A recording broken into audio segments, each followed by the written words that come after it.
그럼 이제 본격적으로 좀 말씀을 드릴까 하는데요. 디지털 정부 혁신이라고 하는 내용, 아마 오전 시간에도 좀 내용이 나왔을 것 같고, 그 다음에 여기에 관심 있으신 분들은 지난 10월 29일 날 행안부와 과기부가 함께 발표한 디지털 정부 혁신 추진 계획이라는 걸 보신 적이 있으실 겁니다.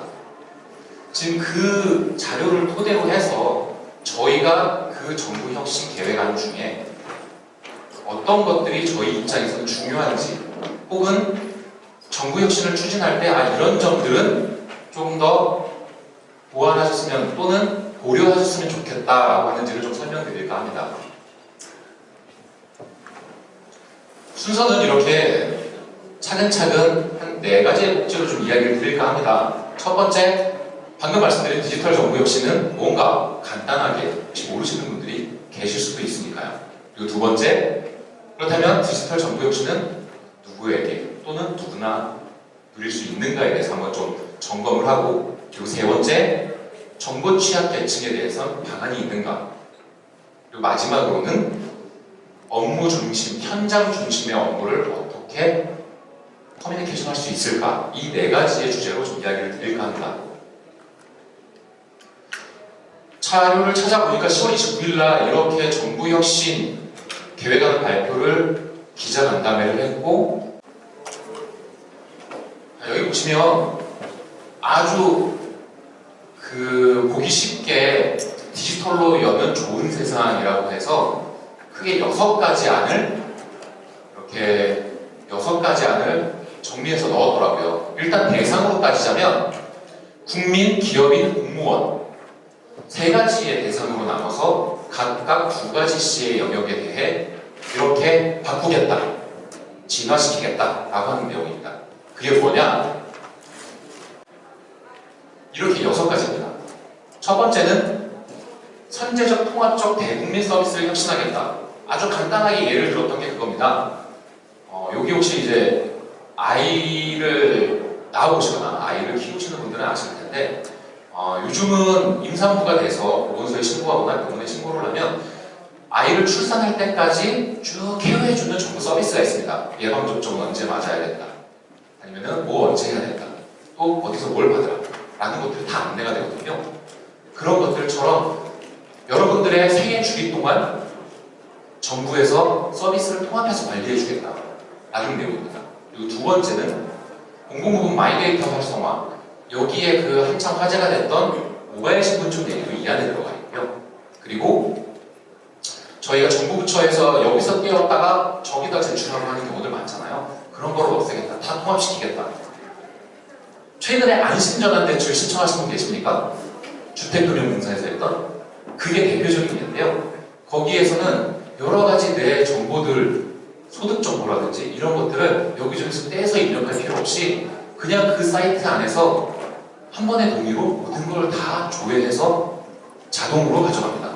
예를 들면 그런 것들이 이 마이데이터라고 하는 테마에 들어가 있습니다.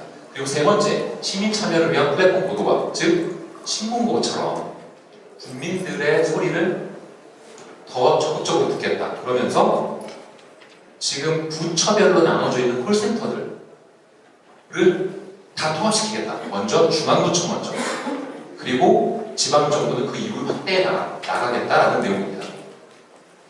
그리고 네 번째, 이거가 여기 계신 분들이 좀 더 관심을 많이 가지실지 모르겠는데, 지금도 공무원분들은 대부분 물리적 망블리 때문에 PC를 2대 놓고 쓰시잖아요. 내부 망령, 외부 망령. 그로 인해서 발생되는 비효율도 상당하시죠. 그래서 이걸 기존의 물리적 망블리를 논리적 망블리로 바꾸겠다. 그래서 VDI를 이용을 해서 PC 한 대로 2개만을 다 이용하게 하겠다. 근데 그게 데스크탑이 아니라 노트북. 모든 공무원들의 노트북을 지급해주겠다. PC를 치우고. 그런데 그 VDI 역시 클라우드를 이용해서 퍼블릭 클라우드를 쓰겠다. 전국 어디를 다니던 또는 해외를 다니던 어디서든 행정망, 망분리되어 있는 행정망을 VDI로 쓸 수 있게 하기 위해서, 즉 현장에 나가라 라는 얘기입니다. 책상을 지키지 말고 라는 게 이번에 정부 혁신안에 들어가 있는 내용입니다. 그리고 5번째, 방금 말씀드린 것처럼 이 클라우드는 기존의 클라우드 발전법이 이미 도입된 지는 한 3년이 됐어요. 그런데도 아직까지 공공기관이라든지 또는 정부부처에서도 클라우드에 대한 도입 비율은 상당히 낮습니다. 그나마 조금씩 하고 있는데 실은 업무에 직접적으로 도움이 되는 부분은 별로 현실에 와닿지 않습니다. 그래서 그런 것들도 역시 클라우드를 적극 활용을 하겠다. 그것도 민간의 클라우드를. 그리고 마지막으로 6번째 내용이 개방형 데이터 서비스 생태계 구축입니다. 이 개방형이라는 건 공공 데이터, 즉 민간 전공을 제외한 공공의 이익을 위한 데이터들은 얼마든지 민간 기업들이 사용할 수 있게 개방하겠다. 예를 들면 카카오라든지 네이버라든지 기타 스타트업들이 공공의 정보를 이용을 해서 대국민 서비스를 할 수 있다면 얼마든지 해라 라는 겁니다. 이렇게 6가지의 굵직한 테마가 있는데 이게 지난달 10월 29일 날 약 3주 전에 발표가 됐고요. 일정 역시도 대략적인 로드맵이 발표가 됐는데 일단 대부분의 6가지 중 대부분이 2021년이면 시행이 시작됩니다. 지금 2년도 안 남은 거죠. 그러면 내년 2020년 동안 예를 들면 여러 가지 실은 IFP서부터 설계, 기획 모든 단계들이 내년부터 본격화된다는 얘기죠. 먼 얘기가 아닙니다. 그래서 21년도에는 시행이 되고 22년도에는 확산을 해 나가겠다라는 계획을 발표했습니다. 제가 이렇게 정의내렸습니다. 앞에 6가지는 각각의 큰 의미들을 갖고 있습니다. 그런데 그거를 한 문장으로 요약을 하자면 바로 클라우드 기반에서 모바일 기기로 이용하는 개인화된 개방형 서비스다. 여기서 가장 중요한 키워드는 3가지입니다. 클라우드, 모바일, 개인화입니다. 6가지 중에 이 3가지를 중심으로 놓고 작은 주제에 그 3가지가 더 붙죠. 스마트 업무, 그 다음에 개방형, 참여입니다. 이렇게 하려고 하는 이유는 바로 현장 중심으로 일을 만들어야겠다.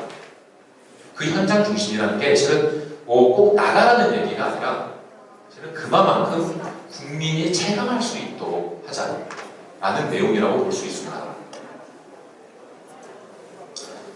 앞서 6가지의 아젠다, 그리고 3가지의 빅 키워드, 그리고 3가지의 스몰 키워드, 이 6가지를 봤는데 여기서 저희 알서포트란 아까 이제 아시는 분들도 계시고 모르시는 분들도 계실 텐데 저희는 원격 솔루션 전문 업체입니다. 원격이라 하면 실은 멀리 있는 걸 내가 접속한다 라는 거죠. 그래서 저희 입장에서 이 6가지 중에 주목한 건 2가지가 있습니다. 첫 번째는 모바일 기기 이용이 크게 확대된다. 이 모바일 기기란 꼭 스마트폰을 얘기하는 게 아닙니다. 태블릿도 있고요. 앞서 얘기한 것처럼 공무원분들께 전원, 노트북으로 다 교체해주겠다. 노트북 역시 모빌리티 디바이스잖아요. 이렇게 모바일 기기의 이용이 크게 확대된다. 이건 공무원들뿐만 아니라 국민들, 즉 요즘 다 스마트폰으로 앱 서비스를 이용한다니까요. 그럼 국민들 역시 모바일 서비스 이용량이 크게 늘어납니다. 그리고 2번째가 바로 현장 중심의 협업이 강화될 거다라는 점입니다. 아까 제가 강조드렸던 4번째에 있는 아젠다죠. 이렇게 결국 이동성에 관련된 부분들이 저희는 눈에 들어왔습니다. 모바일 기기는 이렇게 전자지갑이나 모바일 신분증이나 그리고 모바일 행정 부분들이 강화되기 때문에 자연스럽게 늘어날 수밖에 없고요. 현장 중심의 협업이라고 하는 부분도 PC에서 랩탑으로 바뀌고 그 다음에 외부에 나가게 되면 원격으로 협업을 할 수 있는 구조가 생길 수밖에 없습니다. 그리고 도전한국이라고 가칭 정해진 이 정부의 플랫폼 또한 국민들의 현장의 소리를 듣는 부분이라는 점에서 이 크게 2가지를 저희는 주목하고 있는데요. 저희가 가진 궁금증은 그래서 그거였습니다. 이렇게 강조하고 빠르게 진행하고 중요하다고 하는 이 디지털 정부 혁신 안이 과연 누구나 누릴 수 있는 아닌가 라는 생각이 들었어요. 그래서 좀 자료를 찾아봤습니다. 자료를 찾아본 게 그렇다면 실제 현재로 전자정부를 얼마나 이용하고 있지? 궁금했어요. 현재는 잘 이용하고 있나? 전체 평균이 연령대로 놓고 봤을 때 10대에서 그리고 60대까지 봤을 때 평균 87.5%가 전자정부 서비스를 이용하고 있다라고 하더라고요.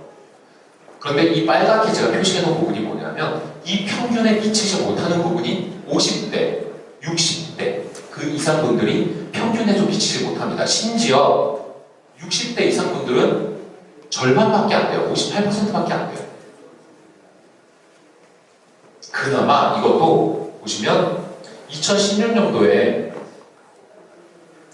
15년도와 16년도의 이용률을 보시면 15년도에 비해서 16년도가 큰 폭으로 증가한 걸 볼 수 있습니다. 전체 연령대별로 그 중에서도 40대, 50대, 60대에서 10% 이상, 10에서 18%까지 한 해에 이용량이 증가했어요. 왜? 바로 애플워치 호환성이나 정부 3.0 그리고 가장 컸던 건 실은 2세돌 알파고 대국이었어요. 그로 인해서 IT에 대한 관심이 전 연령층에서 폭발했죠. 그래서 늘었습니다. 근데 모바일 전자정부도 있어요. 모바일 전자정부 있는 거 아세요? 모바일 전자정부는 그럼 어떨까? 모바일 전자정부는 당연히 PC에 비해서 이용량이 좀 더 적습니다. 평균은 78.8, 앞서는 80%에 넘는 거에 비해서 80%도 채 안 되죠. 그리고 당연히 모바일 연세가 있으신 분들 역시 50대 이상은 평균보다 더 낮습니다. 자연스러운 결과죠. 그리고 저희가 예측할 수 있는 결과. 나이가 많을수록 이용량은 떨어진다. 앞서 보여드렸던 전자정부 쪽하고 마찬가지로 이 전체 연령별로도 2016년도에 동일하게 큰 폭으로 증가했다는 걸 아실 수 있습니다. 그렇다면 전자정부는 전자정부라고 하는 한정된 서비스니까 라고 일반화시킬 수 없을 수 있으니 전체 나이에서 인터넷을 이용하는 또는 디지털 정보화 수준은 어떨까라는 궁금증이 또 찾아보니 이런 데이터가 있더라고요. 당연히 저희가 예상한 것처럼 연세가 많을수록 이용률은 쭉쭉쭉 줄어듭니다. 심지어 일반 국민을 100이라고 놓고 봤을 때 30대, 40대까지만 해도 실은 100%가 넘을 정도로 아주 왕성하게 활용하고 계시지만 50대부터는 갑자기 뚝뚝뚝 떨어집니다. 5, 6, 70대 분들 매일 사용량이 정보화 수준이 상당히 떨어지는 거죠. 근데 제가 왜 이거를 말씀드리냐면 5, 6, 70대가 전자정보를 이용할 일이 뭐 그렇게 많을까? 사람이 얼마나 된다고 라고 하는데 이 자료와 이 다른 자료를 보시면 조금 달라질 수 있습니다. 그럼 이거 보시면 부모님 세대, 즉 할머니, 할아버지 50대 이상, 최소한 60대 이상이신 분들이 과연 자녀들과 함께 사느냐 아니면 혼자 사느냐, 부부끼리만 사느냐에 대한 자료예요. 이게 왜 중요하냐면 실은 연세가 많아도 이걸 가르쳐줄 수 있는 사람이 있으면 돼요. 주변에 아들, 자식, 딸, 손자, 손녀가 있으면 됩니다. 저도 그렇게 하거든요. 저도 저희 아버지한테 다 알려드려요. 물어보시면. 근데 그걸 물어볼 수조차 없는 사람들이 그렇게 독신 가구와 1세대 가구, 고령자 부부만 사는 가구가 50%가 넘습니다. 무려 55%나 돼요. 그럼 저분들은 그냥 버리고 갈 거냐? 이용하든 말든 정부 역시 안 해요.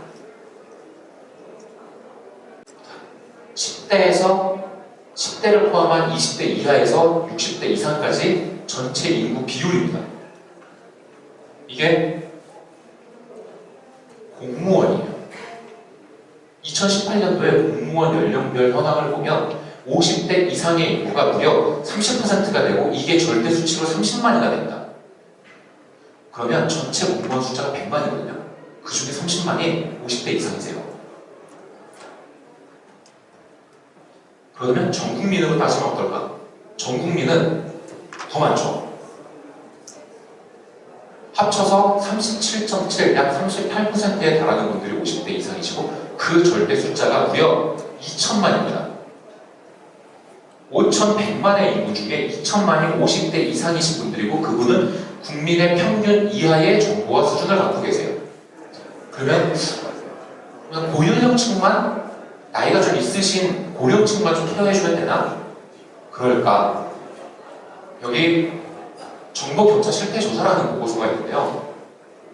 보시면 크게 정보 취약계층에 대해서는 저렇게 4가지 분류로 나눕니다. 장애인, 저소득층, 노인인, 장노년층. 방금까지 보여드렸던 게 장노년층이죠. 50대 이상. 하지만 농업인, 저소득층, 장애인들도 일반 국민 기준 100으로 놓고 봤을 때 현저히 미달되는 정보와 역량을 갖고 계세요. 그러면 이 디지털 소외계층은 방금 보여드렸던 이 4가지 분류의 기준들은 왜 인터넷을 하지 않으실까? 기계가 없어서, 돈이 없어서 일 수 있습니다. 하지만 제일 큰 건 어려워서라고 하시더라고요. 누가 가르쳐주면 좋은데, 가르쳐줄 사람도 없고, 어려운데 그냥 포기하는 거죠. 저희가 제안하는 건 이렇게 취약계층이나 노년층들이 시대가 빠르게 변해서 사실 정부조차도 가장 보수적이라고 칭할 수 있는 정부조차도 디지털 정부 혁신이라고 하는 거대한 아젠다를 내밀고 빠르게 추진하려고 하는데 이분들은 어떻게 소외되고 끝인가?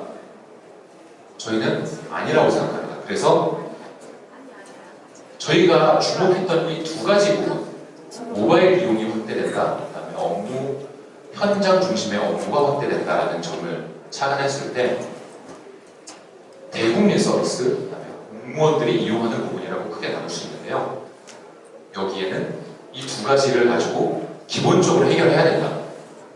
문제가 생겼을 때 문제를 해결해줘야 할 것, 이용이 불편하지 않도록, 그리고 현장 업무가 원활하게 이루어질 수 있도록 커뮤니케이션 역시 유지시켜줘야 한다 라고 저희는 이야기합니다. 어떻게요? 물론 저희 제품입니다. 문제 해결은 원격 지원이라고 하는 리모트 콜이라는 서비스로 해결해 줄 수 있고, 커뮤니케이션은 화상회의, 리모트 미팅이라는 서비스로 해결해 드릴 수 있습니다.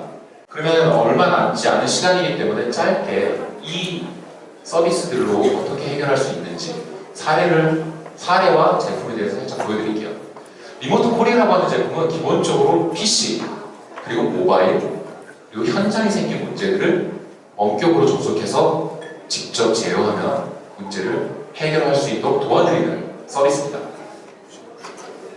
아마 기존에 쓰고 계신 분들도 계실 텐데요. 보통은 이런 서비스들 같은 경우에 다 인스톨을 해서 PC에 뭔가 설치해야 하죠. 하지만 저희 서비스는 인스톨이 필요하지 않습니다. 왜냐? 다 SaaS를 구현했기 때문에요. 웹브라우저만 있으시면 원격을 통해서 문제 해결 또는 교육 역시 다 해결하실 수 있습니다. 실제 민원24 혹시 담당자분이 계신지 모르겠습니다. 아마 전 국민들이 가장 많이 이용하는 정부 서비스가 민원24이지 않을까 싶은데 사용량의 증가폭을 보면 2006년에서 2014년까지 무려 13배가 증가를 했어요. 하지만 여기서 저희가 되게 자랑스럽게 생각하는 건 2009년서부터 리모트 콜이라고 하는 서비스를 도입을 해서 어떻게 민원24를 이용을 해야 하냐라고 몰라 하시고 또는 당황해 하시는 분들을 적극적으로 지원을 해드렸어요. 그랬더니 보시는 그래프처럼 그래프 기울기가 급속도로 올라가더라고요. 민원24를 이용해 보신 분들은 알 겁니다. 이렇게 복잡하거든요. 최대한 고객들이 국민들이 쓰기 편하게 UI, UX를 고려를 하셨을 텐데도 불구하고 워낙 많은 메뉴와 서비스들이 들어가 있다 보니까 이렇게 복잡할 수밖에 없어요. 그런데 이런 걸 50대, 60대 그 이상의 분들이 과연 제대로 이용하실 수 있었겠느냐. 그렇기 때문에 원격을 통해서 꼭 교육과 지원이 필요했던 겁니다. 두 번째 사례로는 아까 제가 서두에 말씀드렸던 것처럼 이제 일본 사례가 나온 것 같아요. 다이나북이라고 하는 노트북 회사입니다. 88년도에 세계 최초로 노트북을 만든 회사죠. 이 회사가 2009년도에 원격 지원을 도입을 해서 고객 지원을 하고 있고요. 아시는 바처럼 일본은 이미 초고령화 현상으로 실은 학생들보다 노인 인구가 더 많은 상황입니다. 그러다 보니까 장애 원격 지원뿐만 아니라 문제가 생겼을 때의 원격 지원뿐만 아니라 이렇게 교육까지도 원격을 이용해서 PC 사용법도 역시 유료 서비스로 제공을 하고 있습니다. 이분이 그 담당자분인데요. 이 담당자분의 말에 따르면 고객 지원 역시도 실은 연에 3,240건 그리고 연에 55,000분 이상을 고객 지원을 위한 전화통화에 시간을 들였는데 이제는 16,200분이면 문제가 해결된다. 리모트 콜로. 그래서 약 70%에 대한 시간이 절감된다. 즉 시간은 돈이니까 비용과 시간이 함께 절감된다는 이야기를 해주셨습니다. 자, 그 다음에 모바일 팩이라고 하는 겁니다. 그러니까 아까 보여드렸던 리모트 콜로 모바일을 원격 제어해주고 원격 지원해주는 제품이고요. 이 역시도 이렇게 지금 보시면 아시겠지만 웹 브라우저 상에서 이 스마트폰을 그대로 불러와 바로 제어를 하고 지원을 해서 그리기와 함께 교육까지도 하실 수 있는 서비스입니다. 기본적으로는 가장 금융권들이 이걸 가장 많이 쓰고 계시고요. 모바일 팩은. 그 다음에 쇼핑몰들. 왜냐하면 모바일로 일어나는 결제나 비용 지불이 필요한데 장애가 생기면 돈을 지불 안 하잖아요. 그러면 안 되니까 금융이라든지 쇼핑몰들은 모바일의 원격 지원을 통해서 결제 장애 같은 경우 신속하게 지원을 해서 바로바로 물건을 구매할 수 있게 해줍니다. 바로 이렇게 장애가 생겼을 때 콜센터에 전화를 하면 콜센터에서는 바로 저희 원격 지원을 통해서 문제 해결을 하게 해드리는 거죠. 또 다른 예로는 이렇게 삼성 같은 경우 삼성은 세계 최초로 안드로이드가 탑재된 복합기를 출시를 했어요. 이미 2년, 3년 전에. 그러면 안드로이드가 붙어있기 때문에 이미 OS는 공개된 OS입니다. 장애 환경에서도 복사기가 고장이 나도 엔지니어가 가지 않고 원격으로 다 해결해주죠. 관련된 영상이 바로 뒤에 있는데 이게 지금 시간이 없다 보니까 일단 넘어가도록 하겠습니다. 그리고 리모트 콜 비주얼 팩이라고 하는 세 번째 현장 지원이라고 저희는 명칭하고 있는데 또는 원격 영상 상담이라고 이야기하고 있습니다.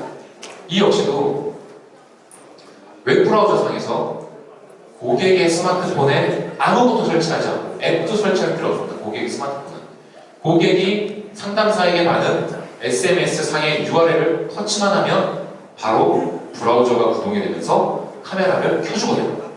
그래서 상담사가 저렇게 화면을 볼 수 있도록 해줍니다. 그러면 말로 설명하기 어렵고 내가 모르는 부분 역시도 상담사에게 아주 직관적으로 영상이라고 하는 미디어를 이용을 해서 커뮤니케이션을 하는 거죠. 방금 보여드린 이 원격 영상 상담은 삼성전자에서는 이미 글로벌 21개국에 이 서비스를 제공을 하고 있고 바로 며칠 전에는 LG U+에서 업계 최초라며 저희 서비스 이용하는 것을 기사화하기도 했습니다. 이거는 뭐 LG전자에서 자신들도 이렇게 영상 상담을 한다는 걸 뉴스로 방송이 됐던 내용입니다. 출장비보다도 만만치 않았던 AS 서비스가 변하고 있습니다. 오상현 기자입니다. 잠깐만 한번 봐볼까요, 그러면? 청소기가 작동을 멈추자 전용 앱을 설치한 저렇게 고객이 모르는 문제에 대해서 상담사에게 화면을 공유를 해줍니다. 서비스 센터 직원은 함께 영상을 보며 그러면 점검 상담사 역시도 상황을 안내해줍니다. 저렇게 PC에서 문제가 생긴 모습을 바로 공유받아서 문제 해결을 지원을 해주는 거죠. 교육이나 문제 해결을 위한 도구, 원격 지원이라고 하는 걸 지금 세 가지의 영역에서 보여드렸습니다. PC, 모바일, 카메라를 이용한 영상. 그리고 공무원분들 또는 직원분들이 외부에 나가서 이제 현장 중심의 업무를 할 때 커뮤니케이션을 어떻게 할까? 그것에 대한 저희의 제안은 바로 이 리모트 미팅이라고 하는 서비스입니다. 이 역시도 웹브라우저로만 동작을 하는 거고요. 웹브라우저 안에서 동작을 통해 아무것도 설치하지 않고 PC든 태블릿이든 노트북이든 가리지 않습니다. 이 역시도 영상이 있지만 시간 관계상 지금 일단 넘어가야 될 것 같습니다. 실제로 이런 사례는 삼신어묵이라고 하는 부산에 있는 전통적인 제조업체입니다. 어묵 제조업체죠. 이 업체 같은 경우에는 저희 리모트 미팅을 도입을 했는데요. 문제가 뭐였냐면 본사가 부산에 있고 서울에 이제 지사가 있고 그다음에 해외 진출을 위해서 베트남에 또 지사를 세웠습니다. 근데 이 회의를 위해서 담당 영업이사가 매주 한 번 또는 두 번씩 서울에 꼭 올라갔어요. 그러면 그거를 위해서 드리는 시간, 비용 그것만이 문제가 아니라 왔다 갔다 하면서 그걸 위해 준비해야 되는 부가 시간까지 업무 집중도가 현저하게 떨어지는 거죠. 시간은 8시간, 비용은 한 번에 100. 어떻게 할까? 화상회의가 필요할 것 같아. 라고 스스로 생각을 하시고 저희를 찾게 되셨습니다. 그래서 저희를 찾으셔서 어떤 효과를 얻었는가?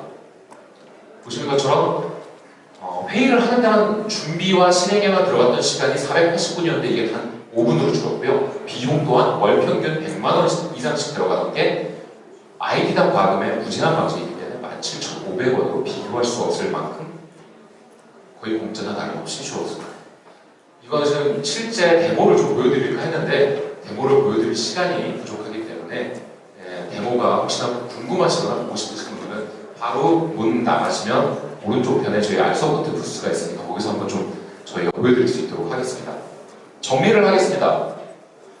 디지털 정보 혁신에 대한 키워드는 아까 3가지라고 말씀드렸습니다. 클라우드, 모바일, 개인화라고요. 거기에 서브 키워드들이 바로 스마트 업무, 참여, 그리고 개방형입니다. 이런 것들이 제대로 구현되기 위해선 실은 얼마나 사람들이 많이 사용하느냐가 문제겠죠. 도입하는 건 실은 비용과 시간만 들이면 할 수 있습니다. 하지만 그거를 잘 사용하게 하는 게 더 중요한 핵심이라고 생각을 합니다.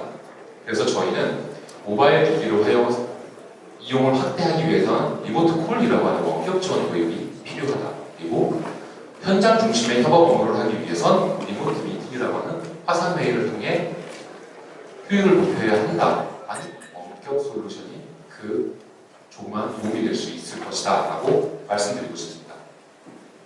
긴 시간 동안 들어주셔서 감사하고 남은 시간도 아주 유익한 시간이 되시길 바라겠습니다. 지금까지 알서부트의 이준영이었습니다.